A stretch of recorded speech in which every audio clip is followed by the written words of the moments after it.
Сәлем достар, осындай әдемі шрифтті қалай PowerPoint-қа енгізу керек екенін білгің келсе, осы видеоны соңына дейін көр. Ол үшін Telegram-ға кіреміз, поиск бөліміне қазақша шрифттер деп жазамыз да, ең бірінші шыққан каналға кіреміз. Бұнда әртүрлі әдемі қазақша шрифттер және де оның қалай жазылатын туралы көрініп тұр.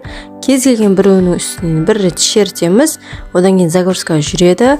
Мұнда жоғарыда шыққан жазудың үстінен басамыз, сонда осылай бізге осы шрифт қалай жазылатын туралы көрсетеді. Жоғарыдағы установить кнопкасын басамыз. PowerPoint-қа кіріп, керекті мәтінді жазып, шрифттардың ішінен өзіміз таңдап алған әдемі шрифттарды қоятын боламыз. Егер де бұл видео сіздерге пайдалы болған болса, лайк басып, достарыңызбен бөлісіп, каналға тіркеліп кетуді ұмытпаңыздар.